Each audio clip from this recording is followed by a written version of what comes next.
Bonjour à tous, je profite de cette petite accalmie ici en région parisienne pour vous montrer mon potager. Donc une quatrième fois un peu l'évolution. Donc pas mal de choses qui ont changé, des cultures qui ont bien évolué, des plantations qui ont été également effectuées, des récoltes. Donc je vous montre ça de suite, c'est parti. C'est parti, comme chaque vidéo, je vais commencer par la serre. Donc on peut voir que j'ai enlevé l'ombrage. J'ai enlevé l'ombrage tout simplement parce que forcément vous l'avez constaté, hein, ici en région Île-de-France on n'a pas énormément de soleil. Donc avec un ombrage supplémentaire, j'ai des plants qui manquent de lumière et j'ai l'impression qu'ils filent un peu. Bon, c'est pas aussi exponentiel que les semis. Néanmoins on peut voir des troncs qui sont beaucoup plus faibles que d'habitude par rapport aux années précédentes. Donc je l'ai enlevé et je le remettrai le jour où j'en aurai besoin, où le soleil commencera à revenir. Donc c'est un système qui n'est pas escamotable, hein. Je vais devoir penser à ce type de système. Parce que je galère un petit peu à retrousser cette voile d'ombrage. Donc les plants continuent de grossir. Donc je vais essayer de rentrer dans cette jungle. On a vraiment l'impression que je devrais rentrer avec une machette limite pour pouvoir rentrer.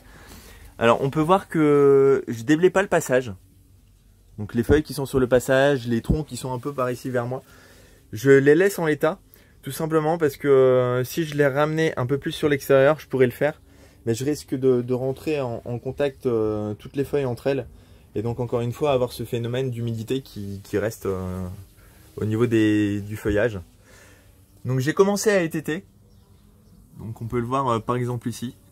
Donc j'ai toujours une grappe, une feuille et j'étête toujours au-dessus d'une feuille.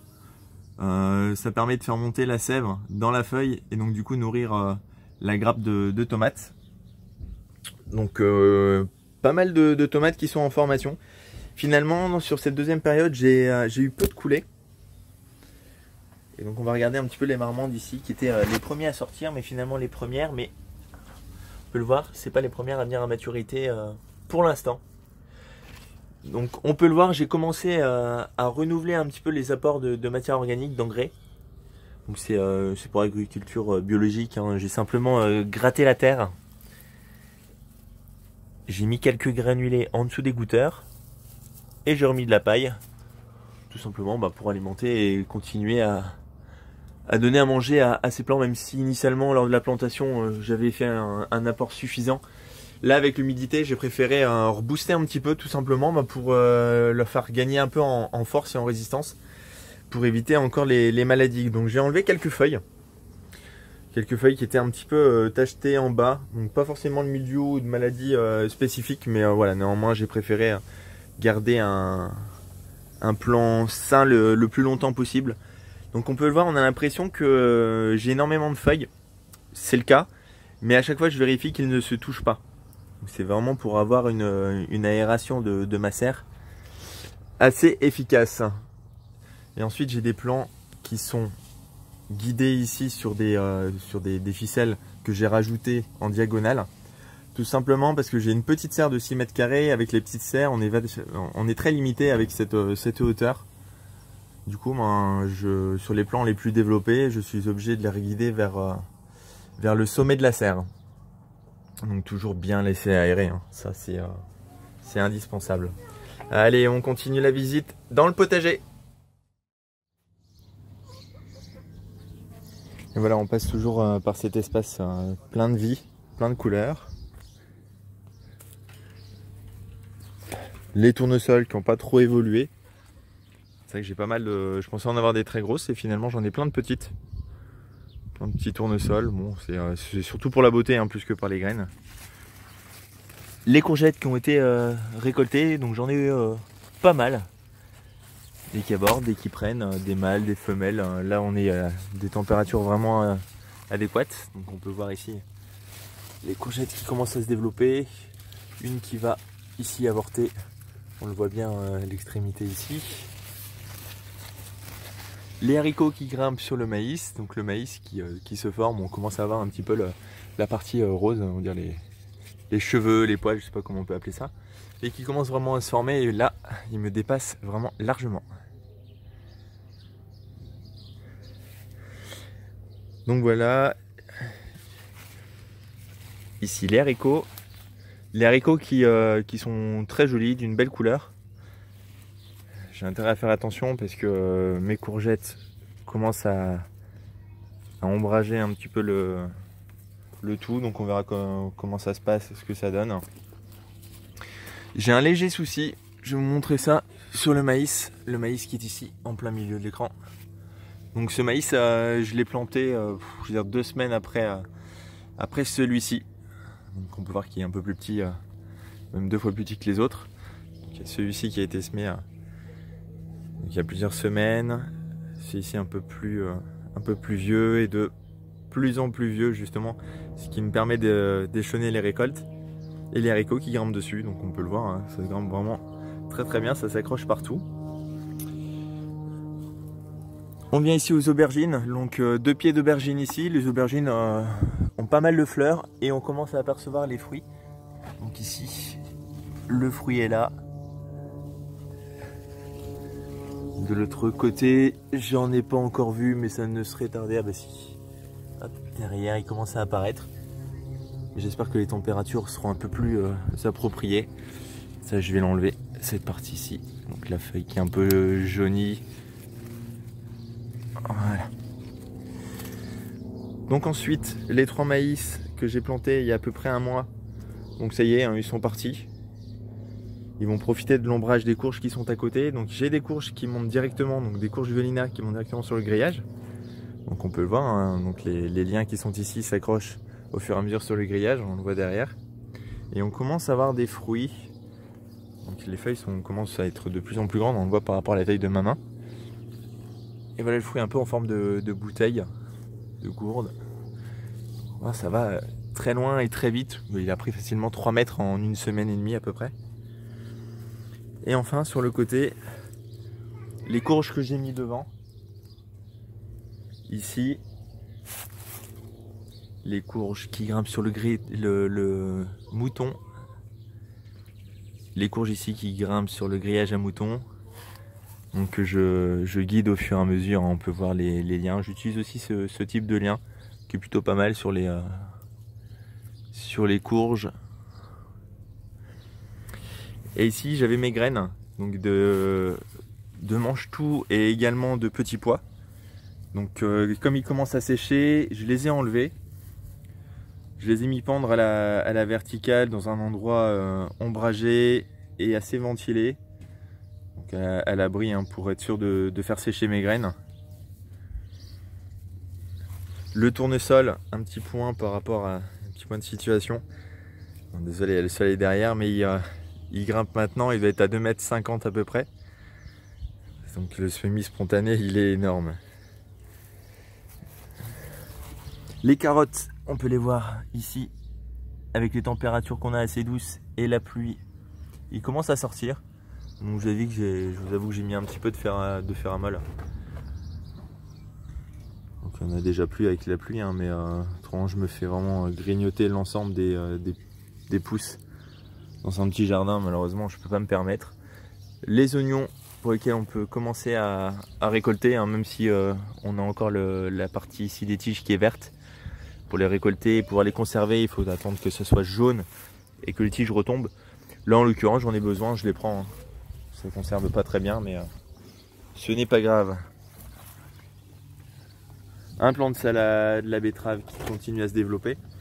Et sur le grillage où on avait les petits pois, j'ai enrichi la terre et j'ai continué à mettre des mange-tout. Donc ils vont encore une fois grimper sur le grillage. Pour continuer à avoir des récoltes. Donc ce qui est pas mal, c'est que c'est un endroit qui est ombragé. Puisque j'ai la partie qui est fleurie juste derrière, qui me fait un ombrage et qui me garde une zone d'humidité constante. C'est pour ça que je paille pas vraiment ici. En plus il y a des carottes, c'est d'autant plus bénéfique. Les concombres que j'ai plantés il n'y a pas si longtemps que ça, il doit y avoir 2 semaines, 2 semaines et demie. Donc ils commencent à se développer tout doucement. Donc bon, là on a encore le temps, hein. Donc on arrive sur la parcelle numéro 3. Donc les tomates, on voit, hein, ils commencent bien à se former. J'en ai plutôt pas mal. Ici également formé. Là j'en ai 2 et quelques tomates qui ont coulé. J'en ai 1 ou 2 qui ont coulé et celle-ci va arriver. Donc, on voit bien une tomate qui a coulé ici. Hein. Celle-ci elle s'assèche, tac, elle tombe. Parce que les conditions n'étaient pas optimales. Hein. Donc ici c'est peut-être la parcelle la plus, complète. En tout cas j'ai peu d'espace. Donc toutes mes tomates sont au milieu. J'ai toujours les betteraves. Donc les betteraves on continue à récolter. Hein. Je vais essayer ce week-end de récolter plus de la moitié. Pour justement laisser de la place. C'est vrai que les betteraves se conservent vraiment très bien en terre. Néanmoins lorsqu'on a vraiment un tout petit potager, on fait des conserves. Donc ça se conserve très bien. Hein. Je pourrais faire une vidéo ultérieurement si vous souhaitez. Pour parler de la conservation des légumes. J'ai mes plants de poivrons qui sont ici. Celui-ci est bien fleuri d'ailleurs. Donc les poivrons chocolat, j'en ai un peu partout. Je vais les laisser un petit peu. Je pourrais déjà les cueillir et les consommer. Hein. Ils sont déjà plutôt pas mal pour des poivrons chocolat. Ils font à peu près la taille de la main. C'est leur taille définitive pratiquement. Ils vont juste changer de couleur. Là en l'occurrence, bon, j'ai encore un peu le temps. Hein. Je ne suis pas pressé. Ça se conserve bien sur le pied. Et pour éviter dans le nord de la France qui fructifie mal, ou en tout cas que j'ai peu de... ça arrive peu à terme, j'étête, donc on peut le voir ici, hein. J'ai coupé la tige en extrémité pour avoir justement un peu plus de fruits. Parce que si je laissais tout, malheureusement, j'aurais l'ensemble des poivrons qui essaieraient de grossir et j'aurais très peu de poivrons corrects au final. Bon, ici mes céleri raves qui continuent à grossir, qui sont très bien. Les haricots qui sont derrière. Donc ça c'est les haricots qu'on a plantés il y a une semaine et demie ensemble. Donc vous avez vu, ils sont déjà plutôt grands, donc ils décollent très très bien. Donc j'ai des petites attaques, hein, on peut le voir ici, le feuillage est percé. Mais bon, c'est pas très grave. Les haricots s'en porteront pas plus mal. Une petite chose que je voulais vous dire sur ce pied de tomate par exemple. Donc c'est une tomate Roma. Donc on a les tomates, hein, qui commencent à se former. Néanmoins j'ai eu un souci parce qu'ici il n'y a plus énormément. Donc je vais vous montrer ce qui se passe dans ces cas-là. Et voilà, la nécrose apicale. Donc c'est simplement en fait la maladie du cul noir, on appelle ça aussi. Donc c'est un trop plein d'humidité, donc d'eau. Donc malheureusement, ces tomates là je les ai enlevées pour éviter éventuellement qu'ils contaminent le reste. Je suis pas un expert des maladies, hein, je vous le dis tout de suite. Mais voilà, je préfère anticiper. C'est ce que je fais à chaque fois, hein, une visite, je la conseille tous les 2-3 jours maximum dans le potager. Pour regarder ce qui se passe, savoir si tout va bien, si vous détectez pas de maladies, de taches sur les feuilles éventuellement. Vraiment pour suivre l'évolution. Ensuite de l'autre côté de la parcelle, j'ai les concombres qui sont ici, qui sont plutôt pas mal. Donc c'est les deuxièmes plants de concombres que j'ai mis. Donc un non taillé qui est ici et le taillé qui est un peu plus petit ici, qui va mettre plus de temps à démarrer mais sur lequel j'aurai beaucoup plus de concombres. Les blettes. Il faudra que je fasse une petite récolte. L'erreur que j'avais faite, vous voyez ici, c'est les salades que j'ai mis dans une zone finalement qui était ombragée, mais beaucoup trop ombragée. Donc ça monte et ça vient chercher le soleil. Donc généralement, ce que je fais, c'est que hop, je les prends et puis ça partira aux poules. Ça c'est pas perdu pour tout le monde. Ensuite, les carottes qui se portent très bien ici. Donc j'ai pas forcément de paillage, mais finalement je remarque qu'une bordure un peu en bois, simplement un bois de coffrage, hein, et conserve l'humidité tout simplement parce que le soleil vient taper sur la planche et non pas directement sur le sol. Et c'est pareil sur les parties où je viens marcher. J'ai mis de la paille pour garder l'humidité ici, donc voilà, ça marche plutôt pas mal. Et chose que je voulais vous montrer parce que c'est vraiment impressionnant. C'est sur ce pied de centiflore. Donc c'est une orange centiflore. J'ai été obligé de mettre une ficelle pour retenir cette grappe là qui pèse je vais dire pratiquement 3 kg comme ça à la main. J'ai essayé de la soulever pour vous montrer ça. Ouais, elle pèse. Donc voilà cette quantité de tomates qui est vraiment incroyable. Donc je sais pas, facilement une centaine rien que sur une grappe. Donc je vous montrerai ça au fur et à mesure de la saison, mais je pense qu'on va vraiment se régaler. Ici en extérieur, il y a du soleil, j'en profite, j'enlève le gourmand qui est ici. Bon, il est temps que je l'enlève. Mais en extérieur, je préfère avoir des tomates un peu plus vite en saison. Donc en enlevant les gourmands, parce que si je laisse les gourmands, forcément j'aurai plus de fruits. Mais ils seront éventuellement plus petits et je les aurai plus tard en saison. Ici j'avais du céleri rave. Donc le céleri rave, je l'ai enlevé. Parce que tout simplement il est monté en graines. Et la montée en graines des plants, ça épuise vraiment beaucoup le sol. Donc voilà, je vous montre, ils sont ici. Hein. Donc ça commençait à monter avec une grosse tige, ça se terminait par une fleur, en tout cas un début de fleur. Et ici le rave ne se formait plus. Donc il va être très dur et finalement immangeable. Donc j'ai préféré l'enlever et puis j'ai une place de disponible. Je vais bien trouver quelque chose pour le mettre. À côté, j'ai mon pied de concombre, donc on peut commencer à avoir les concombres hein, qui arrivent. Donc c'est le deuxième hein, sur ce pied là, donc il commence à avoir une belle taille. Bon normalement je vais encore le laisser hein, je pense une petite semaine. Et celui qui est au sol également, j'espère qu'il ne sera pas mangé par les insectes. Et ici je suis obligé de le guider parce que ça part un peu dans tous les sens. Celui-ci je l'avais également taillé et on peut voir que j'ai pas mal de concombres qui continuent à arriver. Donc voilà, on regardera ça, combien j'arrive à en avoir. Toujours bon, les haricots derrière. Ici j'avais une place où j'avais mis des carottes. Donc les carottes n'ont absolument pas pris de ce côté-là. Donc je sais pas pourquoi, parce que ça a été fait également de la même manière que les carottes sur la parcelle numéro 2. Mais bon, soit. J'ai toujours des plants en réserve, donc là c'est des plants de choux. Donc j'ai mis un plant de chou romanesco et ici chou cal. Voilà, donc pour l'instant, je vais peut-être l'enraciner un petit peu plus. Voilà. Donc je les ai mis parce que je les avais. Après on verra bien parce que j'ai une zone spécifique pour les mettre, les choux. Donc ça ce sont des haricots violets qui étaient donc, des semis spontanés, hein, des haricots qui étaient restés là. Donc finalement qui commencent aussi à grimper sur cette partie-ci, on le voit. Hop, sur le grillage à moutons, donc ça s'accroche partout. Je les ai laissés, c'est là, ça me fera quelques récoltes en plus. C'est une dizaine d'haricots, hein, mais c'est pas perdu. Également ici, bon, on a rebondi puisque les carottes n'ont pas pris. Alors c'est jamais évident hein, le semis de carottes. Je vous avoue que je me suis raté plusieurs fois. Mais donc du coup j'avais des plants de salade. Et je les ai mis ici en attendant. Mes blettes, mes betteraves, les céleri raves sont plutôt pas mal. Et vous voyez que le dernier qui est au fond, le céleri rave qui monte, lui il part en graines. Donc dès que j'ai le temps, je vais l'enlever parce que ça sert à rien de le garder. Peut-être un peu pour les feuilles, peut-être pour mettre en soupe, etc. Mais j'ai jamais utilisé.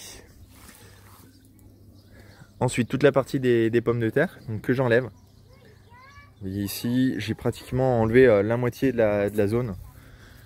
Donc c'est en primeur, hein, mes plants sont absolument pas jaunes, sont pas prêts à être récoltés.